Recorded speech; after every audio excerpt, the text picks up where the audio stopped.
மணப்பெண்ணின் பிரத்யேகமான திருமணம் விவாஹா தி சென்னை சில்க்ஸ்.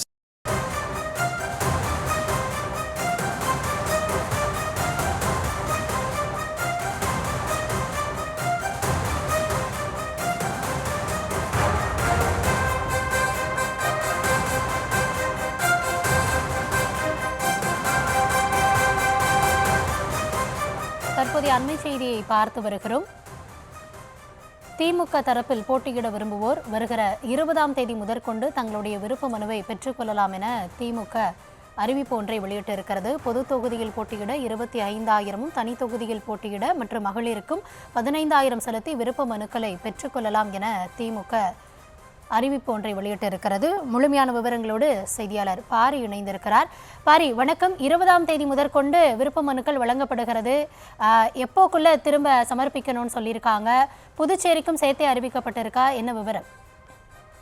வணக்கம். 2026 சட்டமன்ற தேர்தலுக்கான பணிகளை திமுக துவங்கி இருக்கும் நிலையில் வருகின்ற 20ஆம் தேதி முதல் மார்ச் 2ஆம் தேதி வரை 10 நாட்கள் விருப்ப மனு பெற்றுக்கொள்ளலாம் என திமுகவினுடைய பொதுச் செயலாளர் துரைமுருகன் அறிவித்திருக்கிறார். தமிழ்நாடு புதுச்சேரி சட்டப்பேரவை பொதுச் செயலரை பொறுத்தவரைக்கும் திமுகவை வேட்பாளராக போட்டியிட விரும்புவோர் விண்ணப்பதற்கான தேதி அறிவிக்கப்பட்டிருக்கிறது. அதன் அடிப்படையிலே வருகின்ற 20ஆம் தேதி முதல் தொடர்ச்சியாக 2ஆம் தேதி வரை இந்த 10 நாட்கள் முழுமையாக அவர்களே விண்ணப்பம் இட்டு நேரடியாக அதை கொடுக்கலாம். ஒவ்வொரு முறையும் திமுக சார்பில் விண்ணப்பம் கொடுப்பதற்கு ஒரு வாரம், அதே போல பூர்த்தி செய்யப்பட்ட விண்ணப்பத்தை வாங்குவதற்கு ஒரு வாரம் என பல்வேறு தேதிகள் பிரிக்கப்பட்டு கொடுக்கப்பட்ட நிலையில் தற்போது 10 நாட்களுக்குள்ளாகவே அனைத்து வேலைகளையும் முடித்துவிட வேண்டும் என்று தற்போது திமுக தலைமை அறிவித்திருக்கிறது. அதன் அடிப்படையில் வருகின்ற 20ஆம் தேதி முதல் 2ஆம் தேதி வரை 10 நாட்கள் தொடர்ச்சியாக இந்த பணி நடைபெறும் என்றும் தற்போது அறிவுறுத்தப்பட்டிருக்கிறது.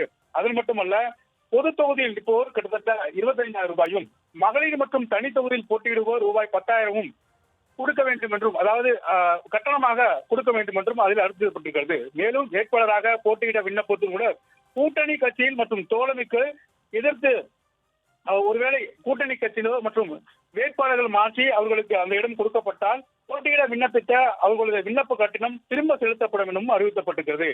ஒவ்வொரு தேர்தலிலும் விருப்பம் கொடுப்பவர்களுக்கு கூட்டணிக்கு ஒதுக்கப்பட்டால் அந்த பணம் திரும்ப கொடுக்கப்படும். அதன் அடிப்படையிலே தற்போது இந்த அறிவிப்பு கொடுக்கப்பட்டிருக்கிறது. மேலும் விண்ணப்ப படிப்பும் தலைமை கழகத்தில் ரூபாய் 1000 வீதம் செலுத்தி பெற்றுக் கொள்ளலாம் என்றும் சொல்லப்பட்டிருக்கிறது. பொது தொகுதியில் போட்டியிடுபவர்களுக்கு ரூபாய் 25,000, தனித்தொகுதி மற்றும் மகளிருக்கு தொகுதி அந்த அடிப்படையில் ரூபாய் 10,000 எனவும் கட்டணங்கள் வசூலிக்கப்பட்டிருக்கிறது. மேலும் விண்ணப்ப கட்டணமாக ரூபாய் 1000 வசூலிக்கப்பட்டிருக்கிறது. கடந்த 3 தேர்தலை பொறுத்த வரைக்கும் ஒரே மாதிரி விண்ணப்ப கட்டணம் தான் திமுகவில் கொடுக்கப்பட்டிருக்கிறது. அதன் அடிப்படையில் வருகின்ற 20ஆம் தேதி முதல் 2ஆம் தேதி, அதாவது மார்ச் 2ஆம் தேதி வரை 10 நாட்கள் இந்த விண்ணப்பங்களை பெற்றுக்கொண்டு பூர்த்தி செய்த விண்ணப்பங்களை தலைமையிடம் கொடுக்கலாம் என்றும் அறிவுறுத்தப்பட்டிருக்கிறது.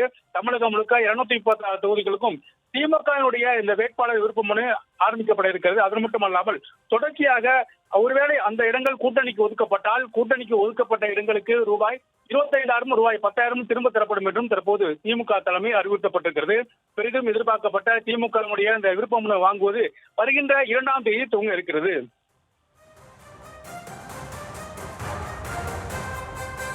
விவரங்களுக்கு நன்றி பாரி. மணப்பெண்ணின் பிரத்யேகமான திருமணம் விவாஹா தி சென்னை சில்க்ஸ்.